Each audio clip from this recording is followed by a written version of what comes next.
राज्याचे मंत्री जयकुमार गोरेजी तक्रार केल्यानंतर ट्रॅप लावला, हा ब्लॅकमेलिंगचाच प्रकार होता।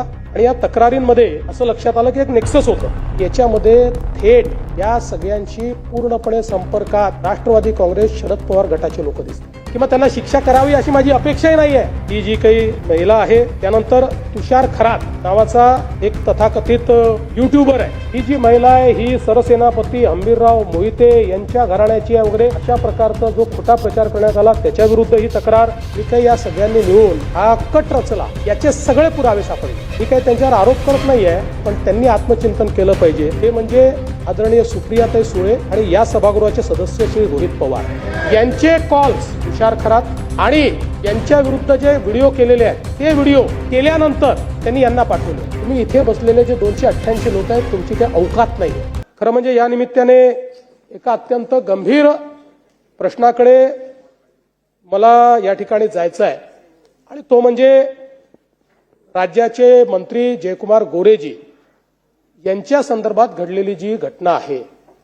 आपण राजकारण करतो, पण राजकारण करत असताना कोणाला जीवनातनं उठवायचं अशा प्रकारच्या हेतूनं जर त्या ठिकाणी राजकारण होत असेल तर ते राजकारण योग्य नाही आहे। आपल्याला कल्पना आहे की त्यांच्या संदर्भातली जी केस होती, ती केस 16 मध्ये रजिस्टर झाली, 19 मध्ये ती संपली।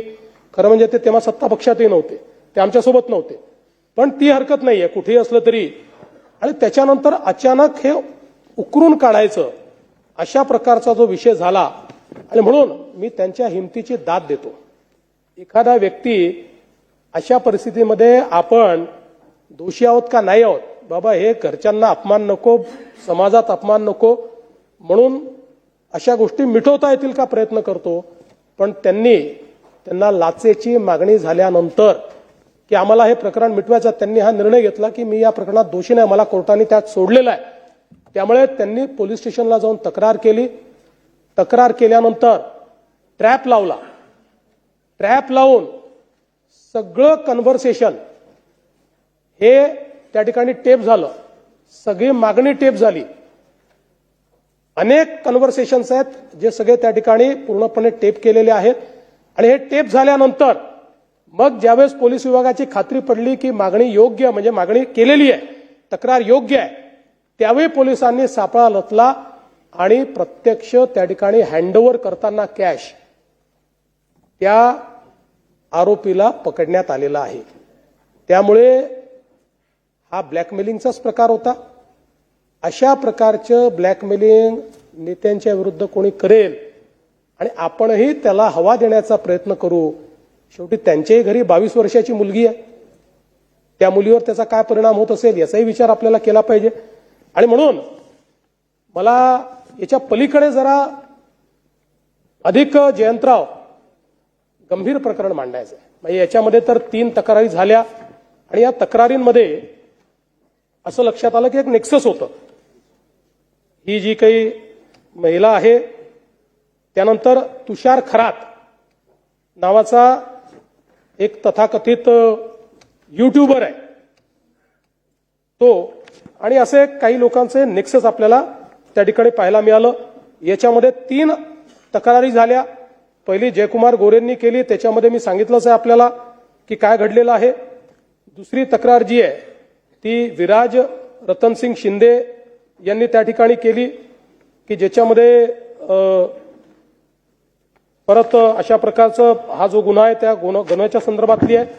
आणि तिसरी तक्रार तळबीड पोलीस स्टेशनमध्ये उमेश मारुती मोहिते यांनी केली, कारण ही जी महिला आहे ही सरसेनापती हंबीरराव मोहिते यांच्या घराण्याची आहे वगैरे अशा प्रकारचा जो खोटा प्रचार करण्यात आला, त्याच्या विरुद्ध ही तक्रार त्याच ठिकाणचे उमेश मोहिते यांनी केली।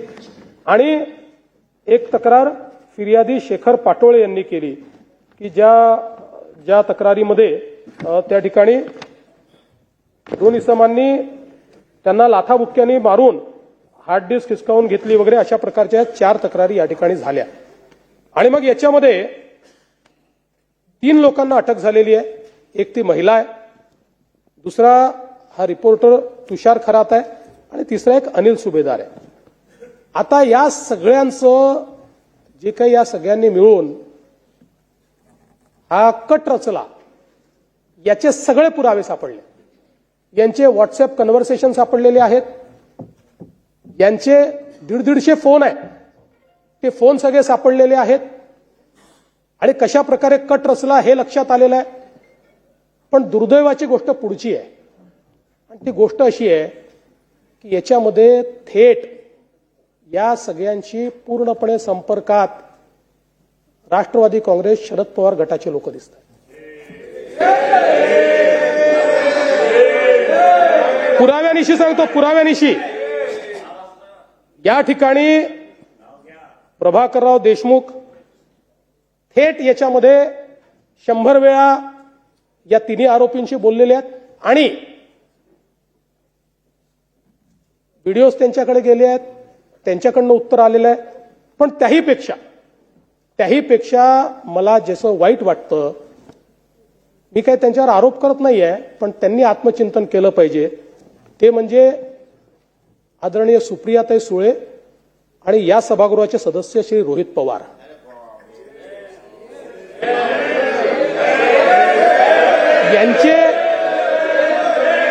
यांचे कॉल्स तुषार खरात आणि यांच्या विरुद्ध जे व्हिडिओ केलेले आहेत, ते व्हिडिओ केल्यानंतर त्यांनी यांना पाठवले आहेत.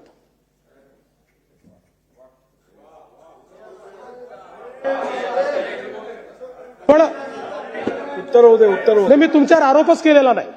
आता याची चौकशी होईल. पण कुठेतरी हे चाललं काय आहे? आम्ही एखाद्याला आपण राजकीय शत्रू नाही आहोत, आपण राजकीय विरोधक आहोत.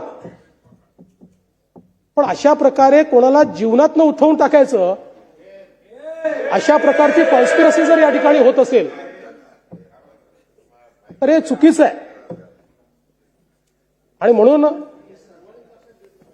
100% सगळ्यांनीच लक्षात घेतलं पाहिजे. आणि म्हणून अध्यक्ष महोदय, खरं म्हणजे याच्यात मी आपल्याला एक अजून विनंती करणार आहे. तर ती विनंती अशी आहे की मला असं वाटायला लागलं की अलीकडच्या काळामध्ये आपली जी हक्कभंग समिती आहे किंवा हक्कभंगाची व्यवस्था आहे ही तुथलेच झाली आहे. याला आता नखच उरले नाही. कारण ती माणसं रोज सभागृहाचा अपमान करतात, रोज सभागृहाच्या विरोधात बोलतात, रोज मंत्र्यांनी सभागृहामध्ये फ्री अँड फेअर काम करू नये असा त्यांच्यावर दबाव यावा अशा प्रकारचं वर्तन करतात. आणि काहीच होत नाही. कसं चालेल? शेवटी या सभागृहाचा काही सन्मानच राहिला नाही. आता आपण काल या सभागृहामध्ये, दोन्ही सभागृहांमध्ये शिंदे साहेबांच्या विरुद्ध जे अतिशय खालच्या दर्जाचं वक्तव्य झालं किंवा कविता झाली, त्या संदर्भात आपण इतकी चर्चा केली. सभागृहाने त्याच्यावर आपलं मत व्यक्त केलं. आणि याच सभागृहाला डिवचण्याकरता पुन्हा उद्धव ठाकरे गटाच्या एक नेत्या तीच कविता वाचतात. याचा अर्थ काय आहे? तुम्ही इथे बसलेले जे 288 लोक आहेत, तुमची काही औकात नाहीये, हा त्याचा अर्थ आहे. हा प्रश्न माझा नाही आहे किंवा त्या कोणी मोठेही नाही आहे किंवा त्यांना शिक्षा करावी अशी माझी अपेक्षाही नाही आहे. पण कुठेतरी या सभागृहाचा काही सन्मान आहे, या सभागृहात बसणाऱ्यांचा काही सन्मान आहे. इकडे संविधानाच्या बाता मारायच्या आणि तिकडे संविधानाने तयार केलेल्या सभागृहाचा रोज अपमान करायचा. सकाळी 9 वाजता भोंगा वाजवून या सभागृहाबद्दल काही बोलायचं. मी आपल्यावर सोडतो अध्यक्ष महोदय, आपण आमचे कस्टोडियन आहात. पण मला असं वाटतं की कुठेतरी, मला आठवतं या सभागृहाने हिम्मत करून सनदी अधिकाऱ्याला देखील जेलमध्ये टाकलेला आहे, जयंतराव. या सभागृहामध्ये अनेक लोक मी बघितलेले आहेत, याच दारामध्ये राजदंड लावून उभे राहून त्यांना रिप्रिमांड आपण केलेला आहे. कुठे गेलं ते सभागृह? असं आहे की आमच्या वैयक्तिक अपमानाकरता कधी या सभागृहाचा उपयोग करू नका. तो होत असेल तर तो अतिशय चुकीचा आहे. आम्हाला जे प्रिव्हिलेजेस दिलेले आहेत ते या सभागृहात काम करण्याकरता दिले आहेत.